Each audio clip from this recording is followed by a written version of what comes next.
Concept आपको समझा चुके हैं। अब उससे रिलेटेड कुछ क्वेश्चंस देखिए। हम एकदम बेसिक से स्टार्ट कर रहे हैं। कन्वर्ट इनटू मोल। आपको मास दिया होगा, मोल में कन्वर्ट करना है। 48 ग्राम मैग्नीशियम,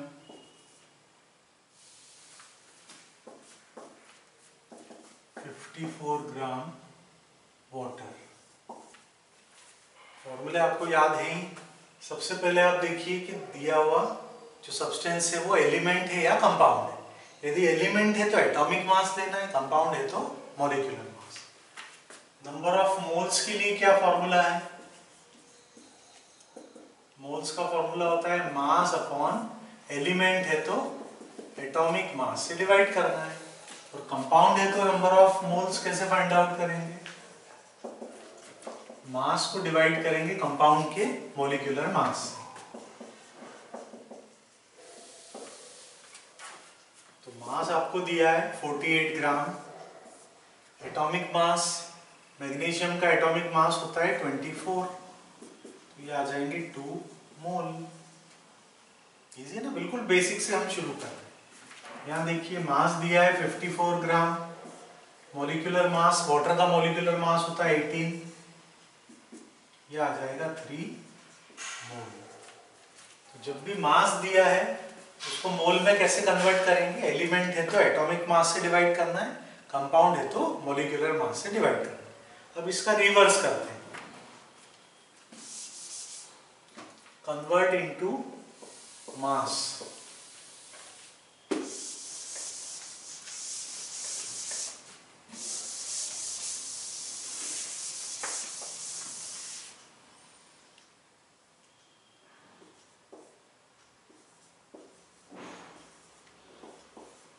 आपको दिया है 2 मोल सोडियम,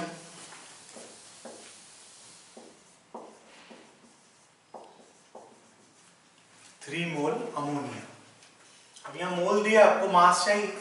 देखिए फॉर्मूला ये है, मास यदि एलिमेंट दिया है तो मास कैसे निकालेंगे? मोल इंटू एटॉमिक मास कर देंगे। तो मास हो जाएगा मोल इंटू एटॉमिक मास। मोल कितना दिया है? 2 मोल। सोडियम एलिमेंट है, उसका एटॉमिक मास होता है 23। आपको जो भी कॉमन एलिमेंट बताए थे उनके एटॉमिक मासेस याद रखना है। तो ये आ जाएगा 46 ग्राम। यहाँ देखिए, यहाँ मास कैसे निकालेंगे? इसी फॉर्मूले को रीअरेंज कर दिया, मोल इंटू मॉलिक्यूलर मास। मोल कितना दिया है? 3। अमोनिया का मॉलिक्यूलर मास वो तो निकालना आता है ना सभी को। Sum of the atomic masses, nitrogen का एटॉमिक मास है 14, 14 प्लस 3 करेंगे तो 17 आ जाएगा। 17 3 जा 51 ग्राम। तो मोल दिया है तो आप मास में कन्वर्ट कर सकते हैं, मास दिया है तो मोल में कन्वर्ट कर सकते हैं। इसीलिए ध्यान बस ये रखना है कि एलिमेंट है तो एटॉमिक मास लेना है, कंपाउंड है तो मॉलिक्यूलर मास। ठीक है।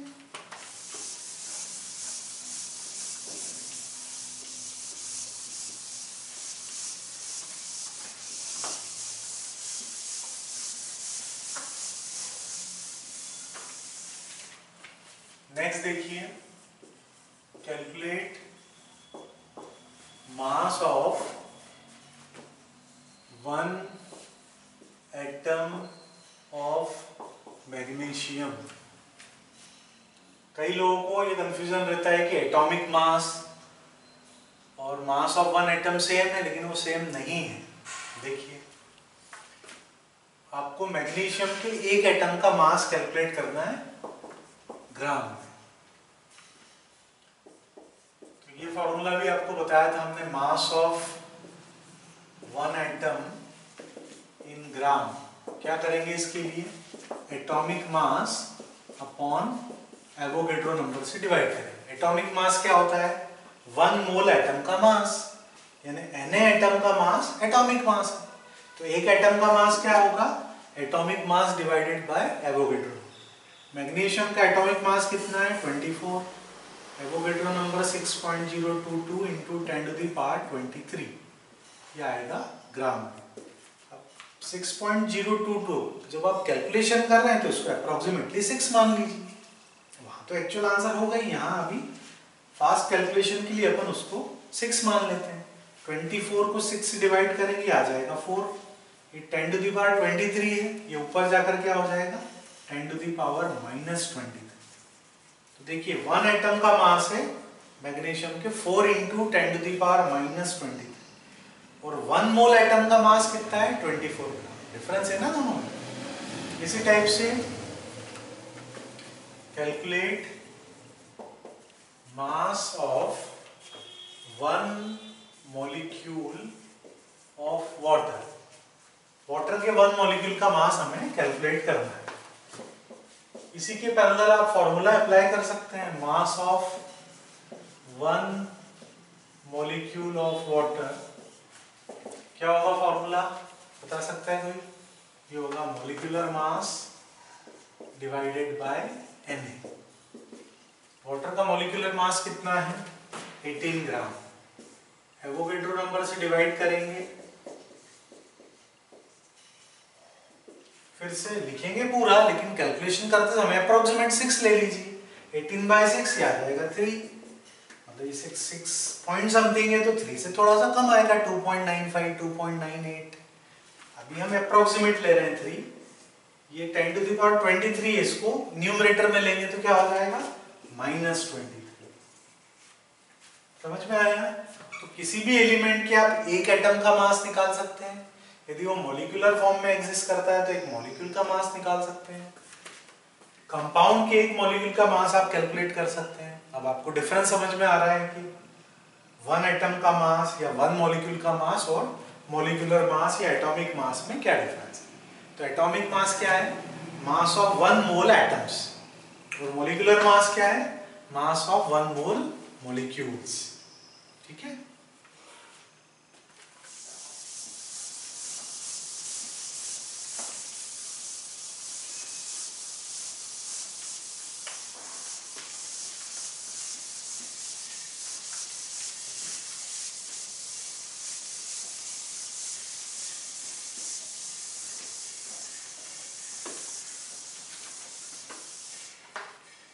नेक्स्ट देखिए, calculate number of water molecules in 0.018 gram of water. तो आपको वाटर का मास दिया है और उसमें नंबर ऑफ मॉलिक्यूल्स पूछे, तो इस टाइप का क्वेश्चन जब भी आता है सबसे पहले आपको क्या करना है, जो भी कंपाउंड या एलिमेंट दिया है वो लिख दीजिए, उसका 1 मोल कितना होगा, यदि कंपाउंड है तो 1 मोल होगा इसके मॉलिक्यूलर मास के बराबर यानी 18 ग्राम होगा, और 1 मोल में मॉलिक्यूल्स कितने होते हैं, एवोगैड्रो नंबर के बराबर होते हैं, इतने मॉलिक्यूल्स होते हैं। तो जैसे ये आप रिकॉल करेंगे आधी चीजें आपकी प्रॉब्लम खत्म हो गई। तो 18 ग्राम यदि आप लेते हैं वाटर तो उसमें नंबर ऑफ मॉलिक्यूल्स हैं एवोगैड्रो नंबर के बराबर। ठीक है, अब आपसे क्या पूछा है, 0.018 ग्राम वाटर में कितने मॉलिक्यूल्स हैं, तो 18 ग्राम में Na है, तो 0.018 ग्राम में कितने होंगे, Na अपॉन 18 इंटू 0.018, तो कैलकुलेट कर सकते हैं, डेसिमल आप हटाएंगे,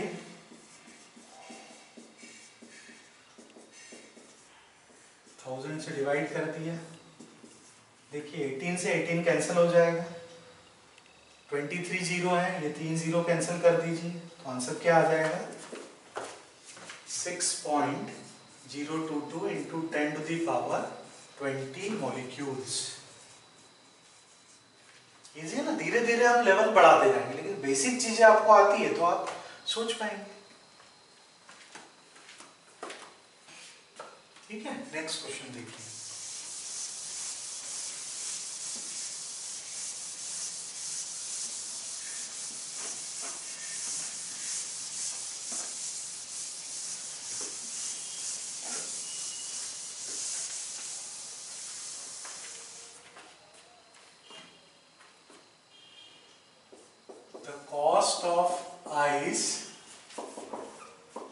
is 3 rupees per kilogram.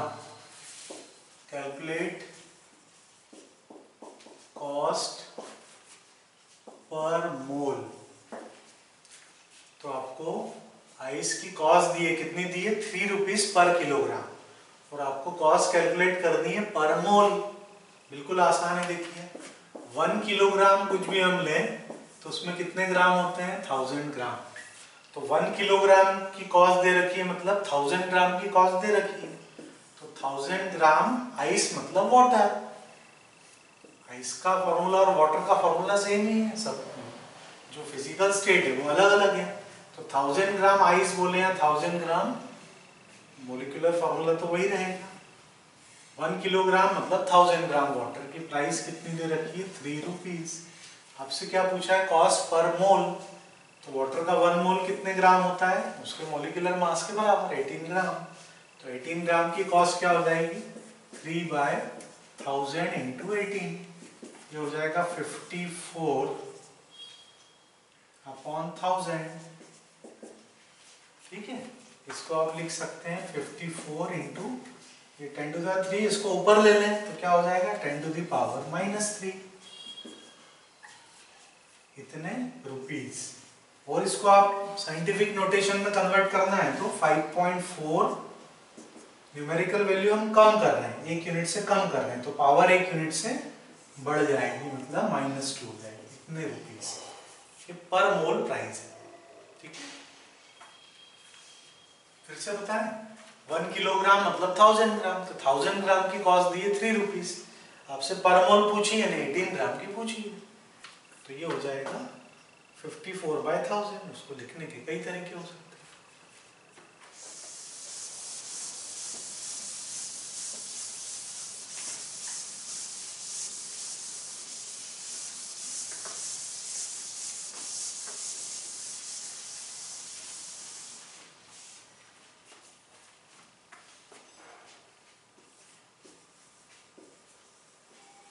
Next question देखिए, calculate moles of protons in 10 gram calcium carbonate. 10 gram calcium carbonate में आपको total number of moles protons के कैलकुलेट करना है। तो सबसे पहले हम देखते हैं एक मॉलिक्यूल में कितने प्रोटॉन्स हैं। ये कैल्शियम कार्बोनेट का 1 मॉलिक्यूल है। कैल्शियम का एटॉमिक नंबर कितना होता है? 20। तो उसमें प्रोटॉन्स कितने होंगे? 20 होंगे। तो कैल्शियम के पास 20 प्रोटॉन्स हैं। कार्बन का एटॉमिक नंबर कितना है? 6 है, तो उसके पास 6 प्रोटॉन्स हैं। एक ऑक्सीजन का एटॉमिक नंबर कितना है? 8 है, तो एक के पास 8 है, यहाँ 3 ऑक्सीजन है, तो 8 3 जा 24 प्रोटॉन्स हैं। समझ में आया इतना? एक कैल्शियम के पास उसके एटॉमिक नंबर के बराबर प्रोटॉन्स हैं। तो कैल्शियम के पास 20 है, कार्बन के पास 6 है, एक ऑक्सीजन के पास 8 है, 3 ऑक्सीजन है, 24 हो गए। 26 + 24 ये हो जाएंगे 50 प्रोटॉन्स। ये एक मॉलिक्यूल में, 1 मॉलिक्यूल में कितने प्रोटॉन्स हैं? 50 प्रोटॉन्स हैं। अब यदि हम लेते हैं 1 मोल कैल्शियम कार्बोनेट, 1 मोल कैल्शियम कार्बोनेट लेंगे तो उसका मास कितना होगा? तो उसके मॉलिक्यूलर मास के बराबर होगा। 1 मोल कैल्शियम कार्बोनेट का मास आएगा, कैल्शियम का एटॉमिक मास 40 है, कार्बन का 12 है, ऑक्सीजन का 16 है, तो 40 + 12 + 48, 52 + 48 तो ये आएगा 100 ग्राम। तो 1 मोल कैल्शियम कार्बोनेट मतलब 100 ग्राम कैल्शियम कार्बोनेट। तो जब आप लेंगे 100 ग्राम कैल्शियम कार्बोनेट, तो उसमें मोल कितने होंगे? कैल्शियम कार्बोनेट के 1 मोल होंगे, और मॉलिक्यूल्स भी कितने होंगे? 1 मोल मॉलिक्यूल्स होंगे। अब 1 मॉलिक्यूल में कितने प्रोटॉन है? 50। तो 1 मोल मॉलिक्यूल में कितने प्रोटॉन्स होंगे? 50 मोल प्रोटॉन्स। ये 1 मॉलिक्यूल में 50 हैं, 1 मोल में कितने हो जाएंगे? 50 मोल। मोल आया तो मोल से मल्टीप्लाई करेंगे। 1 मोल में 50 मोल प्रोटॉन्स। 50 मोल को आप क्या लिख सकते हैं? 50 इंटू एवोगैड्रो नंबर कर लीजिए, 50 इंटू Na प्रोटॉन्स। तो ये 100 ग्राम कैल्शियम कार्बोनेट में 50 Na प्रोटॉन्स है। आपसे क्या पूछा है, 10 ग्राम में कितने मोल प्रोटॉन्स हैं। मोल में ही पूछा तो डायरेक्ट 50 मोल लिख सकते हैं, एग्जैक्ट नंबर पूछा तो 50 इंटू Na कर सकते हैं। तो 10 ग्राम में कितना हो जाएगा, 50 इंटू Na बाय 100 इंटू 10। ये दो जीरो से दोनों जीरो कैंसिल हो जाएंगे, तो आप इसको लिख सकते हैं 5 मोल प्रोटॉन्स, या 5 मोल के बजाय Na लिख दीजिए, 5 Na प्रोटॉन्स। समझ में आया, बिल्कुल इजी है।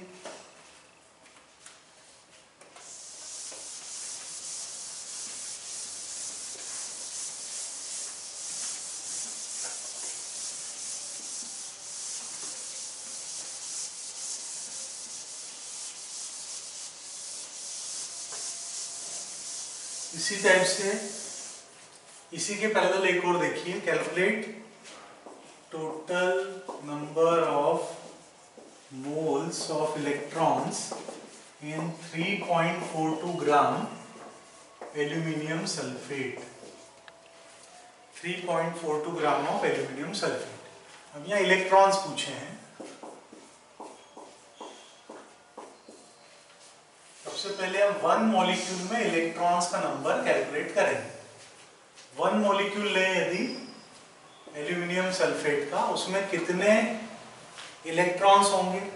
तो देखिए 1 मॉलिक्यूल में 2 एटम हैं एल्यूमिनियम के, 3 एटम है सल्फर के, और 4 3 12 एटम है ऑक्सीजन के। ठीक है, पहले इतना समझना है। अब एल्यूमिनियम का एटॉमिक नंबर कितना होता है, 13, तो उसमें इलेक्ट्रॉन भी कितने होंगे, 13 होंगे।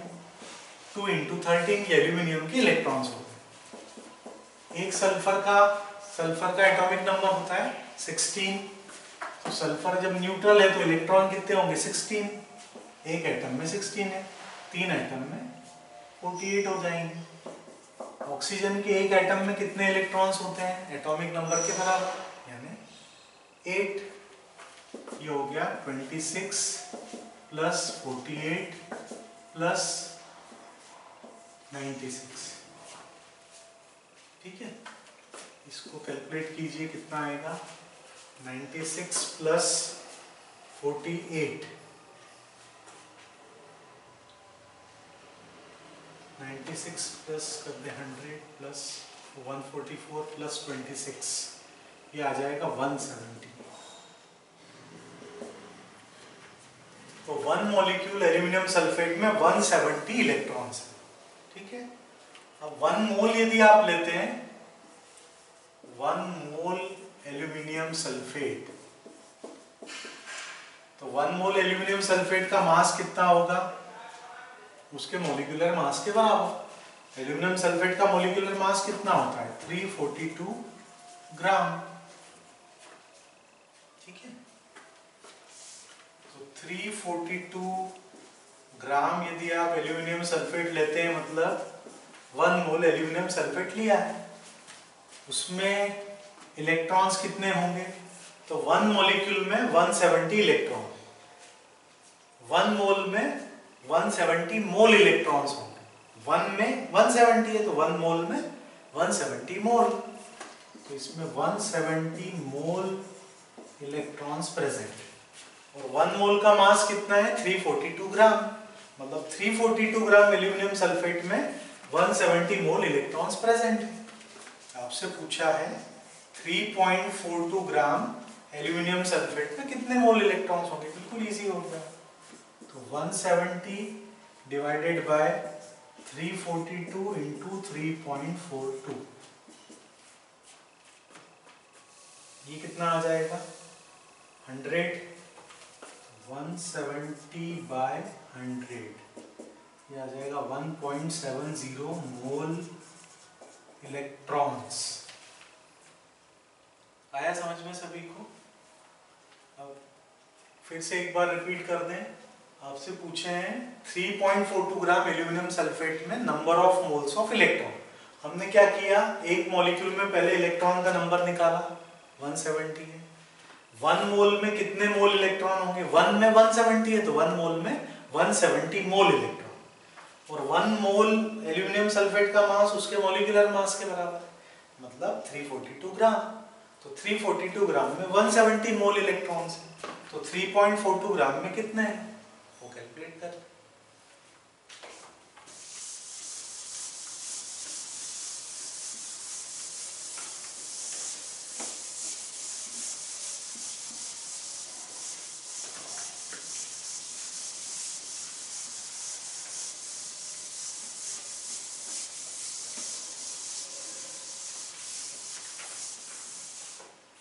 नेक्स्ट क्वेश्चन देखिए, calculate the mass of calcium which contain same number of atoms as present in 48 grams of magnesium. आपसे क्या पूछा है, 48 ग्राम मैग्नीशियम में जितने एटम हैं उतने एटम के लिए कैल्शियम का मास क्या होगा। मतलब एक एलिमेंट का मास दिया है और दूसरे एलिमेंट का मास पूछा है containing same number of atoms. अब देखिए क्वेश्चन देखते से कंफ्यूजन होता है, लेकिन उतना डिफिकल्ट नहीं है। कैसे करना है, हमें ये पता है दो एलिमेंट है कैल्शियम और मैग्नीशियम, इनके एटॉमिक मासेस अलग अलग है। इसका एटॉमिक मास 40 है, इसका एटॉमिक मास 24 ग्राम है, तो एटॉमिक मास तो अलग है, लेकिन मोल वाइज ये 1 मोल लें और ये 1 मोल लें तो इसमें एटम्स का नंबर क्या होगा, यहाँ पर भी Na एटम होंगे, यहाँ भी Na एटम्स होंगे।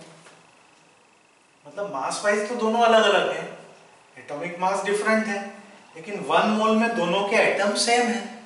तो हमें क्या करना है, जो मैग्नीशियम का मास दिया उसको आप मोल में कन्वर्ट कर दो, इसके जितने मोल होंगे उतने ही मोल के लिए कैल्शियम का मास हम कैलकुलेट कर लेंगे, इजी हो जाएगा ना।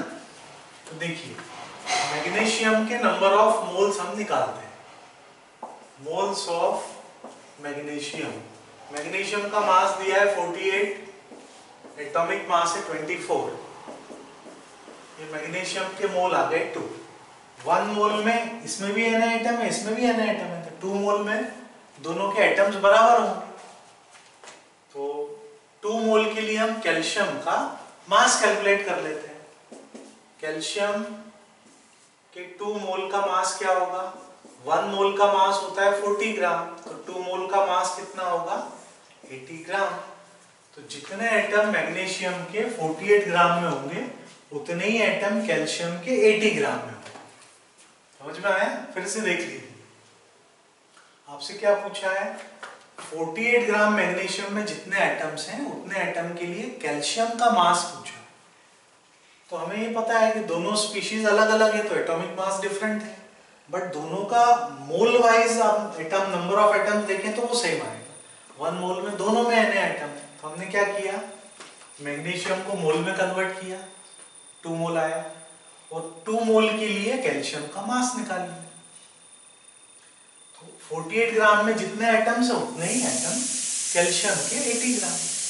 ठीक है, अब ये मोल कॉन्सेप्ट से रिलेटेड बेसिक सारे क्वेश्चन हो चुके हैं, इसको एक बार आप घर पे रिवाइज करें फिर आगे